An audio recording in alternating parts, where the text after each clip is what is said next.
مصطفیٰ جان رحمت پہ لاکھوں سلام، مصطفیٰ جان رحمت پہ لاکھوں سلام، شمع بز میں ہدایت پہ لاکھوں سلام، جس سہانی گھڑی چمکا طیبہ کا چاند، جس سہانی گھڑی چمکا طیبہ کا چاند، جس سہانی گھڑی چمکا طیبہ کا چاند، اس دل افروز ساعت پہ لاکھوں سلام، مصطفیٰ جان رحمت پہ لاکھوں سلام، شمع بز میں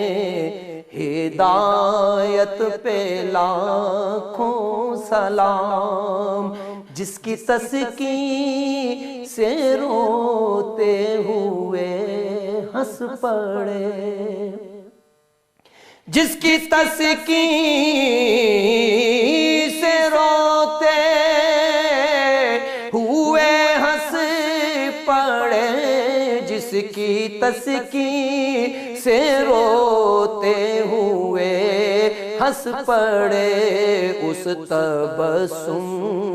کی عادت پہ لاکھوں سلام، مصطفیٰ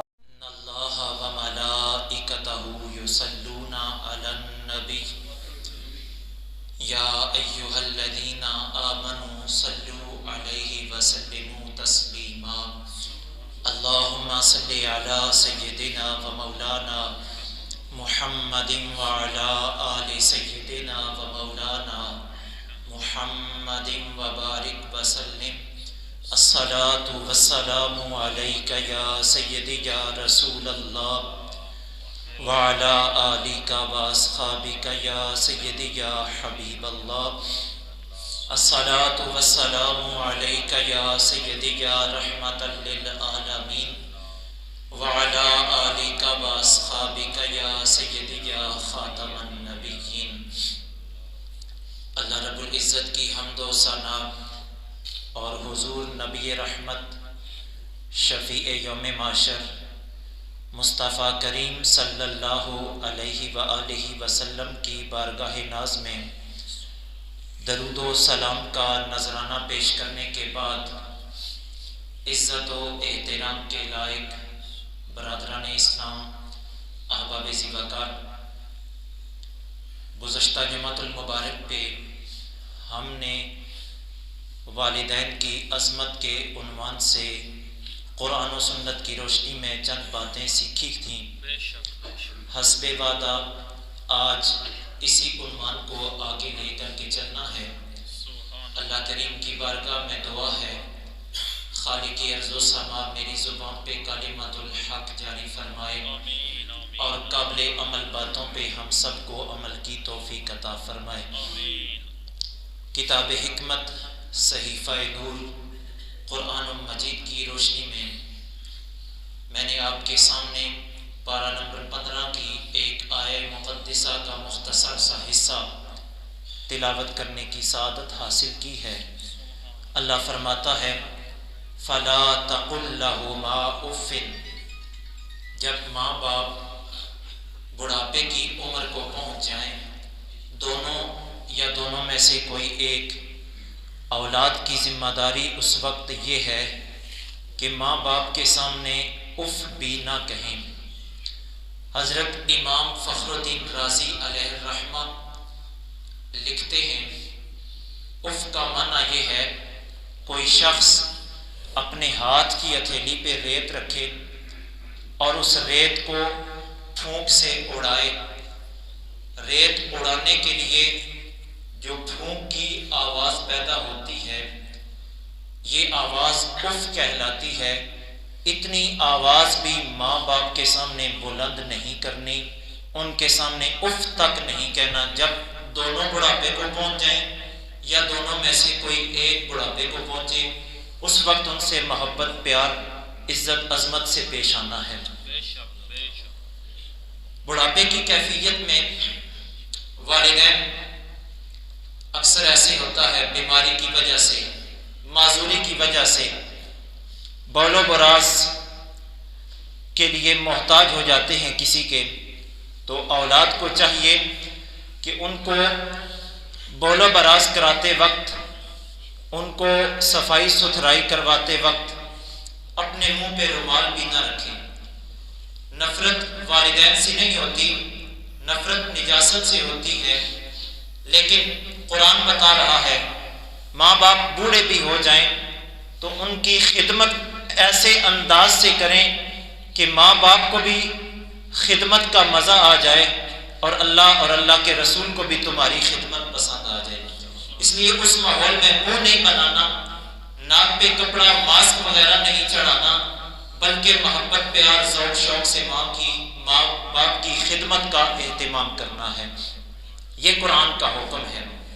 وَلَا تَنْهَرْهُمَا، قرآن ماں باپ کا دوسرا ادب ہمیں بتا رہا ہے۔ فرمایا جب ماں باپ دونوں یا کوئی ایک ان میں سے بڑھاپے کو پہنچ جائے، اولاد کی ذمہ داری ہے ان کو جھڑکے نہ۔ والدین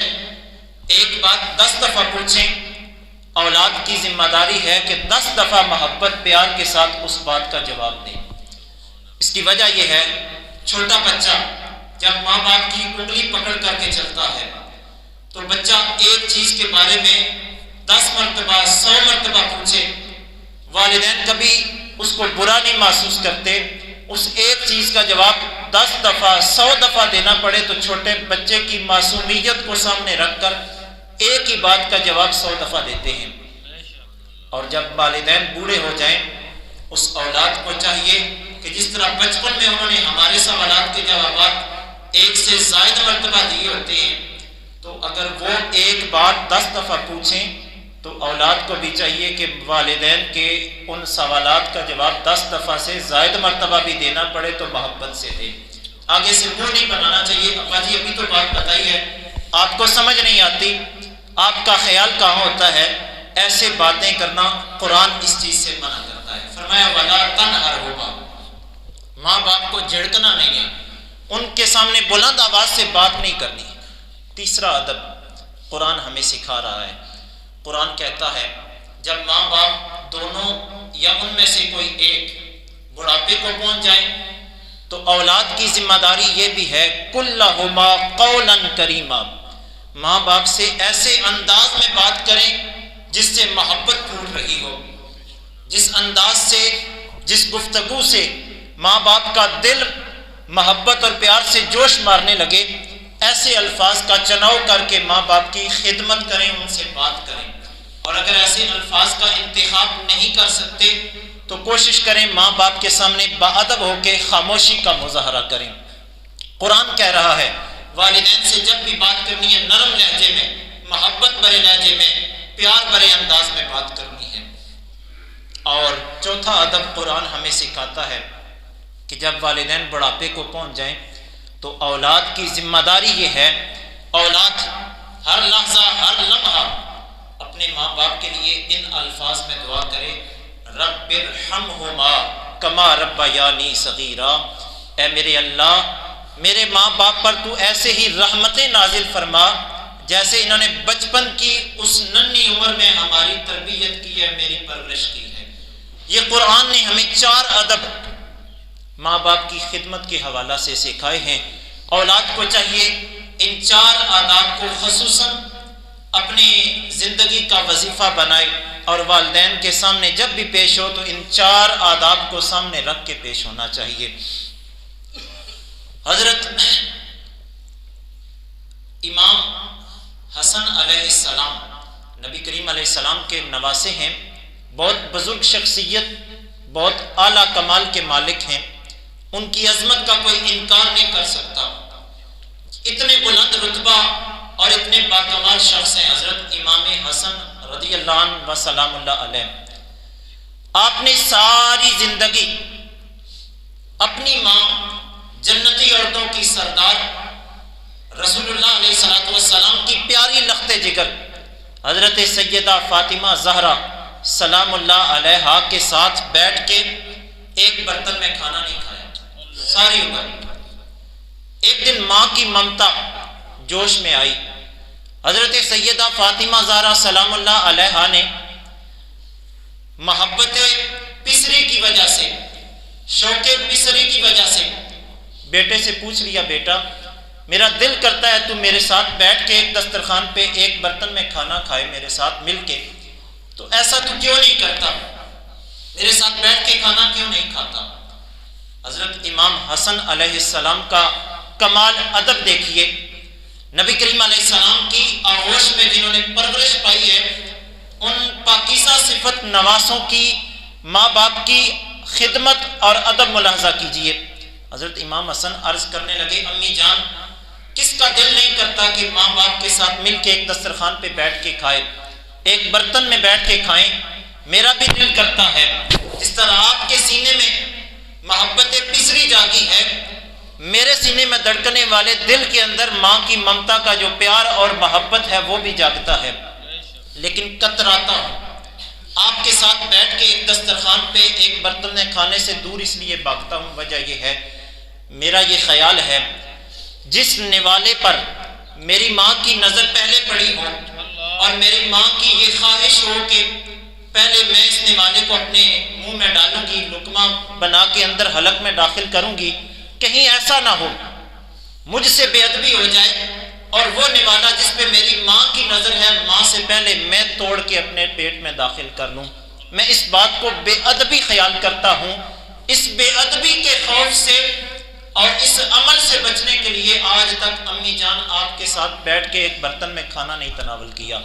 ورنہ میرے بھی جذبات ہیں جیسے آپ کے جذبات ہیں، آپ کے ساتھ کھانا تناول کرنے کے لیے اعزاز سمجھوں، لیکن بے ادبی کا شائبہ رہتا ہے اس لیے بے ادبی سے بچنے کی کوشش کرتا ہوں۔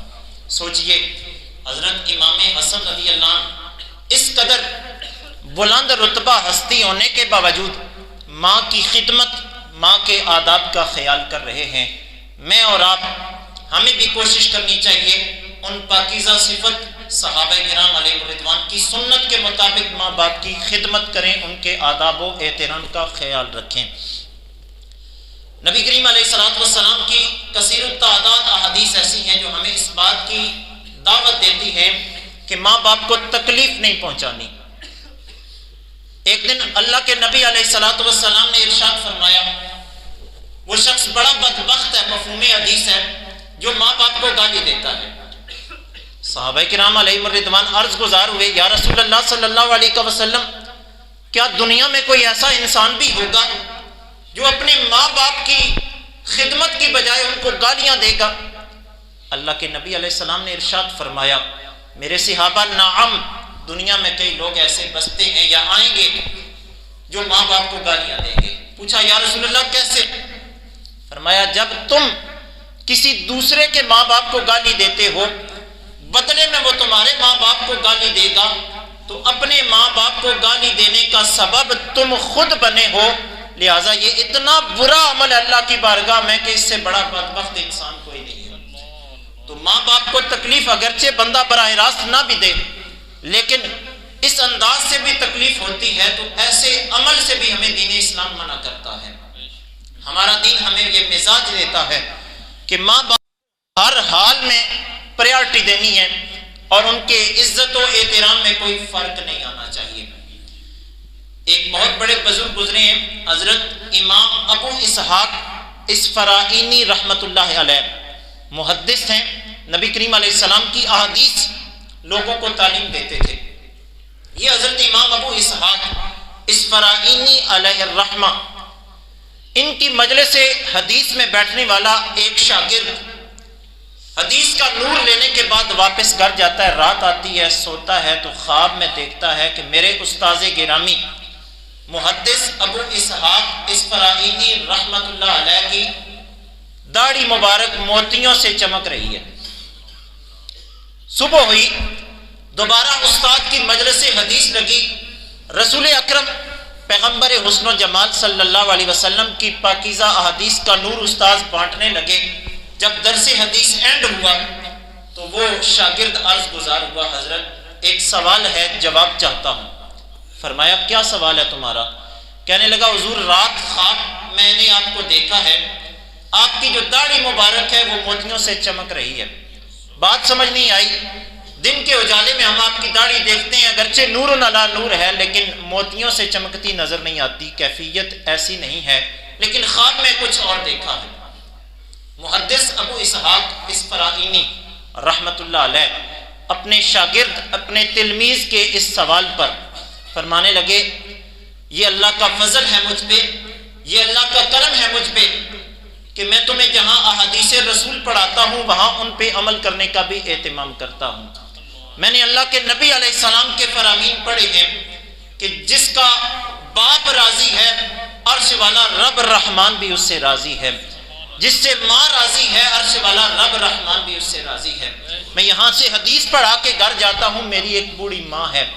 اس کے قدموں سے لگنے والی خاک کو میں اپنی داڑھی سے صاف کرتا ہوں، اللہ کریم نے اس کے پاؤں سے لگنے والے ذرات کو میرے داڑھی کے اندر موتی کی شکل میں بنا کے تمہیں موتیوں جیسے چمکتے دکھائی دیے ہیں۔ یہ اعزاز، یہ رتبہ، یہ کمال اللہ نے ماں کی خدمت کے صلے میں عطا فرمایا ہے۔ تو اتنا بڑا امام ہو کے حضرت امام ابو اسحاق اسفرائینی علیہ الرحمہ ماں کی خدمت کر رہے ہیں اور ماں کے قدموں کو اور ان کے قدموں کے ساتھ لگنے والی مٹی کو اپنی داڑھی سے صاف کر رہے ہیں، تو اللہ ایسے لوگوں کو پھر بلند کمال اور اعلیٰ اعزاز سے نوازتا ہے۔ حضرت سیدنا موسیٰ علیہ السلام کا زمانہ ہے، یہ بارہا علماء سے بات سنی ہوگی آپ نے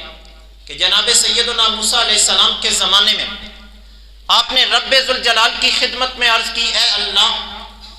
ہر نبی کا جنت کے اندر ایک رفیق ہوگا، ساتھی ہوگا، میرا جنت میں کون سا رفیق بنائے گا؟ اللہ کے نبی علیہ السلام حضرت موسیٰ علیہ السلام جب اللہ کی بارگاہ میں یہ عرض کرتے ہیں تو اللہ فرماتا ہے، اے موسیٰ ایسا کرو فلاں گاؤں میں چلے جاؤ، وہاں ایک قصاب ہے، گوشت کا کام کرتا ہے، وہ قصاب تمہارا رفیق ہے، جنت کے اندر تمہیں میں اس شخصیت کا پڑوس بھی عطا، اس شخص کا تمہیں پڑوس عطا کروں گا، اور وہ جنت کے اندر ہے پیارے موسیٰ آپ کا رفیق بھی ہوگا۔ حضرت موسیٰ علیہ السلام شوق محبت میں اس گاؤں میں تشریف لے گئے۔ دیکھو تو صحیح وہ قصاب کون سا ایسا وظیفہ کرتا ہے، کون سا ایسا نیک عمل کرتا ہے کہ اللہ کریم نے مجھ پیغمبر کا رفیق ہونے کا اعزاز جنت میں اس قصاب کو عطا فرمایا ہے۔ سیدنا موسیٰ علیہ السلام اللہ کے پیغمبر ہو کر اس گاؤں میں اس قصاب کی دکان پہ پہنچتے ہیں، سارا دن مہمان کی حیثیت سے اس کے سامنے پیش ہو کے اس کے اعمال کو ملاحظہ کرتے ہیں۔ وہ قصاب کرتا کیا ہے؟ اچھا گوشت جب کرتا ہے تو اس اچھے گوشت کا ایک ٹکڑا اگر کوئی بچ جائے تو علیحدہ ایک شاپر میں ڈال کے ایک سائڈ پہ رکھ کے آرام و سکون سے اپنا کاروبار کر رہا ہے۔ جب شام ہوئی وہ قصاب دکان کلوز کر کے گھر کو پلٹنے لگا تو جناب موسیٰ علیہ السلام بھی مہمان بن کے اس کے ساتھ تشریف لے گئے اس کے گھر میں۔ جب گھر میں داخل ہوئے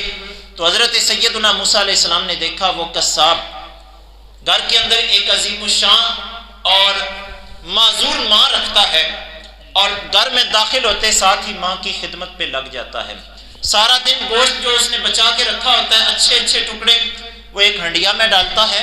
اور ہنڈیا کو خود پکاتا ہے اور اچھے طریقے سے اس کو تیار کرتا ہے، اور جب ہنڈیا تیار ہو جاتی ہے تو اس گوشت کو چبا کر کے اپنے منہ میں نرم کر کے اپنی ماں کے حلق میں ڈالتا ہے، اس کے منہ میں ڈالتا ہے۔ ماں بیٹے کی اس خدمت کو دیکھ کر خوش ہوتی ہے، دل سے دعا دیتی ہے، جا بیٹا اللہ تجھے موسیٰ جیسے پیغمبر کا جنت میں رفیق بنا دے، ساتھی بنا دے۔ وہ بندہ عرض کرتا ہے، امی جان اتنی بڑی دعا آپ نے دے دی ہے، میں کہاں اور کہاں اللہ کے جلیل القدر پیغمبر موسیٰ علیہ السلام، مجھے اللہ کہاں یہ اعزاز دے گا کہ ان کا رفیق ہونے کا رتبہ مجھے ملے گا؟ تو حضرت موسیٰ علیہ السلام چونکہ خود وہاں پہ موجود تھے، آپ نے پہلے ظاہر نہیں کیا میں اللہ کا پیغمبر موسیٰ ہوں، اس موقع پہ آپ نے ارشاد فرمایا، اے انسان، اے قصاب، جس پیغمبر کا رفیق ہونے کے لیے تمہاری ماں تمہیں دعائیں دے رہی ہے وہ کوئی اور نہیں ہے، تمہارے پہلو میں بیٹھا میں موسیٰ علیہ السلام خود ہوں۔ رب ذوالجلال نے تمہاری ماں کی دعا کو مقبولیت کے منصب پہ فائز کر دیا ہے، اور جنت میں تم ہی میرے رفیق ہونے کے منصب پہ فائز ہوگے۔ تو ماں باپ کی خدمت کریں، ان سے جو دعائیں ملتی ہیں اللہ ان سے بڑے اعزازات سے بندوں کو نوازتا ہے۔ تو ہر لحظہ ہر لمحہ انسان کو کوشش کرنی چاہیے کہ ماں باپ کی خدمت کرے اور ان کے آداب و احترام کا خیال رکھے۔ اللہ کریم کی بارگاہ میں دعا ہے رب ذوالجلال ہم سب کو والدین کی عظمتوں کا اعتراف کرنے اور ان کی خدمت کرنے کا بھرپور موقع بھی عطا فرمائے۔ وآخر دعوایا ان الحمد للہ رب